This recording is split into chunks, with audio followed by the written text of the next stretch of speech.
Davi, obrigado. Eu primeiro queria fazer uma correção aqui. Eu chamei o Reive Barros, engano meu, o Reive não está presente. O Reive também teve que ficar em Brasília, a chamado do ministro. Quem representa o MME aqui é o Elvio Neves Guerra, que é o secretário adjunto de Planejamento e Desenvolvimento. Hélio, perdão pela incorreção da minha parte. E aproveito para te passar a palavra para a tua intervenção também de 15 minutos.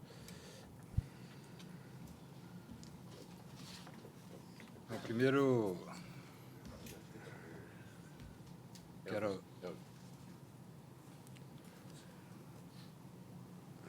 fazer aqui um agradecimento. Um agradecimento ao ministro Bento Albuquerque e ao secretário de Planejamento, Reive Barros, pela ausência deles, porque é a única oportunidade que eu tenho de participar desse evento. Então, eu quero começar dizendo isso, é um agradecimento especial. Mas cumprimento a todas e a todos. E, ao contrário do Davi, eu também não gosto muito de slides, mas eu preparei aqui alguns, porque, em determinado momento, falar sobre diagramas não é das coisas mais simples, então eu acho que, às vezes, a imagem pode ajudar um pouco. E eu sempre gosto de dizer, assim, de iniciar dizendo que nós temos uma oportunidade que nós não podemos deixar escapar, que é a oportunidade de rever aquilo que nós temos hoje em termos de setor elétrico. O setor elétrico passa hoje por mudanças, aquilo que foi bem pontuado pelo Davi. Nós temos a tecnologia tem avançado de forma acelerada, e isso tem influenciado não só do ponto de vista daquilo que nós temos em termos de setor elétrico, mas também em termos da capacidade do consumidor em ser mais ativo no sistema. Então, isso é uma reforma que nós não podemos deixar de perceber. Eu acho que nós tivemos poucas oportunidades, ou algumas oportunidades, de reformas no setor elétrico. Eu, sem querer voltar muito atrás, é claro que nós temos o Código de Águas, que foi um marco no setor elétrico, para o setor elétrico, mas a 8631, com a reforma que muda a equalização tarifária, com o advento de duas leis que, para mim, foram fundamentais para o setor, a 89 e 87 e a 90/74, que fizeram mudanças expressivas no setor.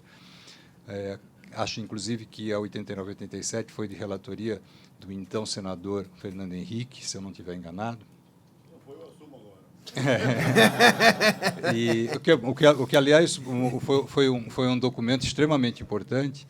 E depois a 10848, com a criação dos ambientes de contratação livre e contratação regulada, que também teve a sua importância no setor. Não vou falar aqui da famigerada 12783, que é o resultado de ela criou tanto problema que ela sequer é conhecida como a Lei 12783. Ela é conhecida como a Medida Provisória 579. Então, eu acho que nós temos uma oportunidade, a oportunidade de rever. E é isso que hoje o Ministério está empenhado, em fazer essa revisão, e foi por conta disso que se criou o chamado Grupo de Trabalho de Modernização do Setor Elétrico. Quando falo em grupo de trabalho, eu sempre lembro do Milor Fernandes, porque ele disse que o cavalo foi feito por Deus, mas o dromedário foi feito por um grupo de trabalho, por isso que saiu todo torto. Então, mas, de qualquer forma, esse grupo de trabalho ele tem dado passos importantes para a modernização. Em alguns casos, já tomamos algumas medidas, mas existe um plano de trabalho que está em curso para que a gente possa realmente chegar em um lugar que é a sociedade quem quer chegar. E isso é talvez o principal ponto que nós temos em relação a esse grupo de trabalho. É o diálogo com a sociedade, com as organizações que militam no setor elétrico. E Na verdade, eu coloquei aqui não sei se eu vou seguir isso, mas essa é a agenda que eu pretendia, pelo menos, seguir, que é dar um panorama geral do setor elétrico, o plano decenal de expansão 2029, que está em consulta pública, talvez o Giovanni vá explorar um pouco isso, e as questões relacionadas à modernização do setor elétrico. Eu coloquei aqui os principais pilares que hoje conduzem o setor, a política energética na atual administração do Ministério de Minas e Energia, e eu destacaria desses pontos a estabilidade regulatória e jurídica. Acho que esse talvez seja um dos principais pontos de relevância aí na nossa política energética. A questão uma palavra esquisita, mas a inviolabilidade dos contratos, quer dizer, nós temos contratos que são honrados, e a garantia de recebíveis. Eu acho que são esses os 3 pontos que eu destacaria nesse... Estou aqui apanhando um pouco do... E essas aqui são as características do setor elétrico. Quer dizer, hoje nós temos cerca de 168 mil megawatts de potência instalada no país, e ali tem o número de linhas de transmissão, quase 85 milhões de consumidores, 560 mil gigawatt-hora de produção de energia, o que isso corresponde a metade do que é produzido em toda a América do Sul. E uma característica importante, matriz limpa. Então, aqui algo que é muito relevante. Nós temos uma matriz, eu não sei se tem aqui, mas não vai adiantar o apontador, mas nós temos uma matriz limpa. Eu costumo dizer que a nossa transição energética, hoje é a palavra da moda, né? A palavra que mais se fala no mundo é a transição energética, e eu costumo dizer que a nossa transição energética começou há mais de 100 anos atrás, porque nós, de fato, começamos com uma matriz limpa, nós começamos explorando o nosso potencial hidráulico, importante, nós começamos explorando a biomassa, então nós temos hoje uma matriz limpa que se deve muito a essas 2 fontes, a fonte hidráulica e a fonte biomassa. E hoje ainda a fonte hidrelétrica, né, ela ainda é uma fonte importante para a nossa matriz ser considerada e é cantada aos 4 ventos que nós temos uma matriz limpa, e ela continua limpa, e nós temos aí o crescimento das fontes variáveis. Eu vou usar aqui a expressão que a Elbia mais gosta, ela não gosta muito da palavra intermitente, mas as fontes variáveis que estão acelerando e permanecendo, mantendo a nossa matriz como matriz limpa. Isso, se a gente pensar na matriz elétrica, se olharmos para a matriz energética, o plano decenal de expansão, o PDE 2029, que está em discussão, ele aponta para uma matriz com 48% de renováveis até 2029, olhando a matriz energética, além da elétrica. Se nós olharmos a evolução do PDE, esse que está em discussão, que está em consulta pública, nós estamos falando de uma estimativa de 221 mil megawatts instalados até 2029. E o que a meu ver, se destaca nesses 2 diagramas? Primeiro, as renováveis, que, quando foi iniciada a discussão do plano decenal, nós tínhamos 161 gigawatts instalados, com 86%, isso é a matriz elétrica, com 86% da matriz com fontes renováveis. Se nós olharmos para 2021 e 2029, nós temos uma redução das renováveis, a redução de 86% para 81%. E isso se deve a alguns fatores. Um deles é o crescimento e o aproveitamento do gás natural do pré-sal. Então, ele entra como algo extremamente importante. E aqui eu faço um destaque. Por que nós precisamos de gás natural? Por que nós precisamos de hidrelétricas? Porque nós queremos ampliar as nossas eólicas e as nossas usinas fotovoltaicas. E é por essa razão que nós precisamos de uma fonte firme. E aí eu faço coro àquilo que disse o Davi. O futuro ele aponta para nós termos a hidrelétrica e o gás natural, e as termoelétricas a gás natural, como sendo os que sustentam as eólicas e as fotovoltaicas. E aí é claro que eu também acompanho o pensamento do Davi em relação à questão das grandes hidrelétricas. Eu sou um defensor de hidrelétrica. Eu acho que hidrelétrica com reservatório é algo extremamente relevante, especialmente se nós queremos que o crescimento das fontes renováveis, ou melhor, das fontes chamadas variáveis, porque existe uma sinergia entre elas. É claro que, à medida que nós nos afastamos das cargas para a construção de hidrelétricas, e é o caso hoje, até talvez alguns anos atrás, 20 anos aproximadamente, as nossas grandes hidrelétricas estavam lá na faixa de 500 quilômetros da carga. Hoje elas estão a 3.000 quilômetros e estão na região mais sensível do país, quer dizer, a região amazônica, fundamentalmente na região amazônica. Então, a construção de grandes reservatórios ela traz toda a dificuldade com a questão ambiental. Mas nós temos aproximadamente 15 mil megawatts,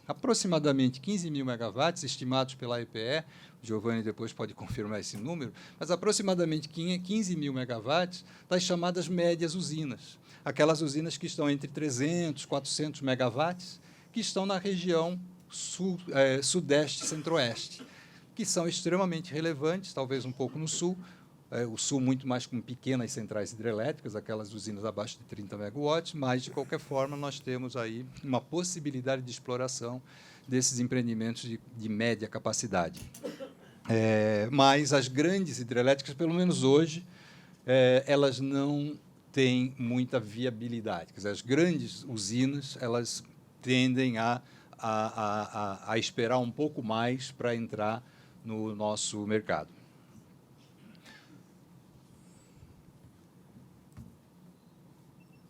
Aqui eu acho que agora sim. Bom, quando nós olhamos para o plano decenal de expansão, todo esse conjunto de usinas, esse conjunto de fontes, eles mostram a pujança do setor elétrico. Nós estamos falando de algo em torno de 450 bilhões de reais de necessidade de investimentos no país para geração e transmissão. Se olharmos para o petróleo e gás e biocombustível, nós estamos falando da ordem de 2 trilhões de reais em termos de investimento.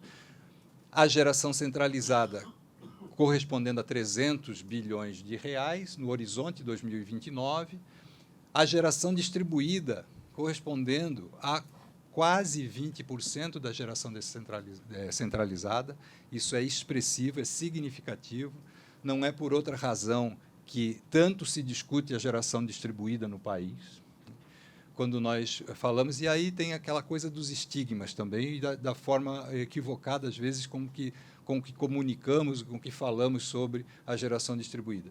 Cito aqui o caso da atual discussão em torno da geração distribuída que está em curso hoje no Brasil, que equivocadamente se usou e pegou bem, né, bem para não ajudar muito a questão do que se chamou de taxar o sol, que eu acho que ali houve um erro de comunicação, talvez até um erro em termos de oportunidade e momento em que isso poderia ser feito, mas está em discussão no setor elétrico o avanço da geração distribuída e é extremamente relevante que isso aconteça, porque nós temos desenvolvimento de tecnologia suficiente para que isso possa acontecer. E aqui eu falo um pouco sobre a questão da modernização do setor, aquilo que está em discussão, aquilo que está em curso no setor elétrico hoje. Eu não falo no Ministério, eu falo no setor elétrico, porque ele envolve todo o setor elétrico, todas as organizações, todos os agentes. E essa modernização, ela se deu, a necessidade dela se deu muito por conta da evolução tecnológica e por conta da transformação da matriz. E ali, mais uma vez, nós estamos falando das novas renováveis, e aí novas com o perdão da palavra, as hidrelétricas com reservatório, com a redução das hidrelétricas com reservatório, e um mercado regulado que arca, de certa forma, com os custos, pelo menos em grande parte, com os custos da segurança e da confiabilidade do sistema. E aí, o que chamado de empoderamento do consumidor. Então, a demanda que os consumidores têm por serem mais ativos no setor. E aí isso gerou a necessidade de termos de caminharmos para uma modernização. E esse grupo foi criado lá em abril de 2019. O trabalho já foi, o primeiro relatório já foi concluído, já foi apresentado para o público de um modo geral,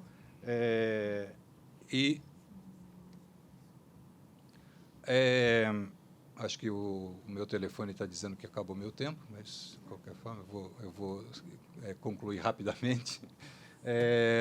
E os pilares desse trabalho da modernização eles estão baseados na sustentabilidade da expansão, muito olhando para a financiabilidade do setor e a financiabilidade dessa expansão, alocação adequada do pagamento da segurança do sistema elétrico, abertura do mercado e alocação eficiente de custos e riscos. Para mim, essa é a palavra fundamental, é a palavra essencial, é a frase essencial, alocação eficiente de custos e riscos do sistema elétrico.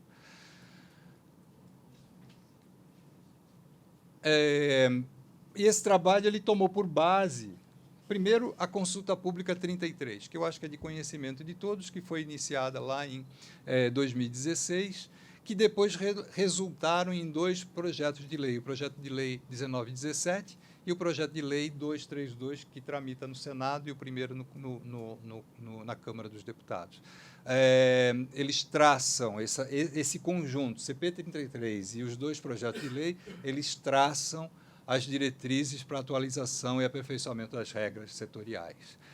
E o grupo de modernização ele trabalhou com base nisso que está, nessas diretrizes que estão postas nesses 3 documentos, e a base são os 4 temas que estão aí postos: a abertura de mercado, a separação de lastro e energia, os encargos e subsídios, a metodologia para a formação de preços no mercado de curto prazo. E tudo aquilo que traz como consequência esses 4 temas e aquilo que precisa ser feito para que esses 4 temas possam avançar.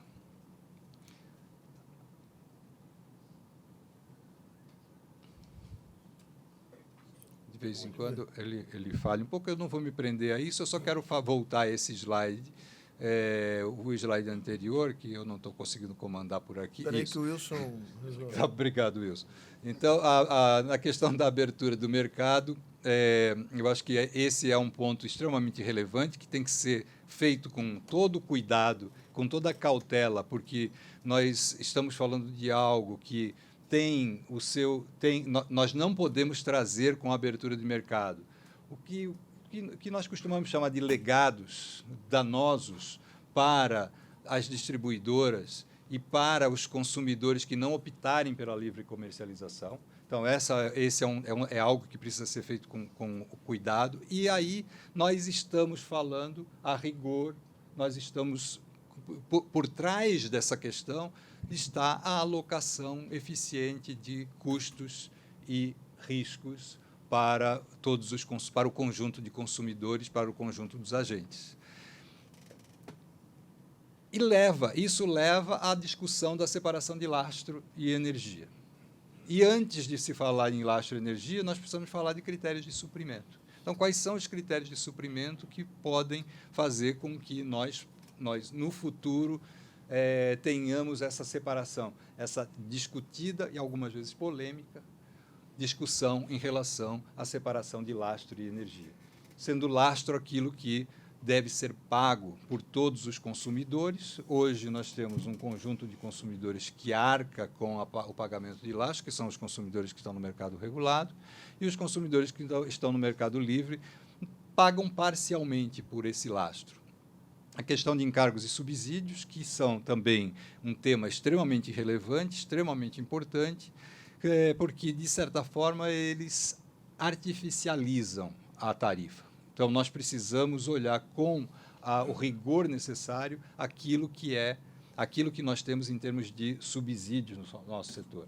É claro que, quando nós olhamos para as fontes renováveis, e vejo aqui especialmente Sauaia e Elbia, nós temos que reconhecer a importância que tem do ponto de vista ambiental essas duas fontes, a solar fotovoltaica e a eólica, necessitando, portanto, uma discussão importante, uma discussão em profundidade em relação à necessidade desses subsídios e, especialmente, reconhecer aquilo que nós, quando eu estava na universidade, a gente chamava, eu acho que, de externalidade.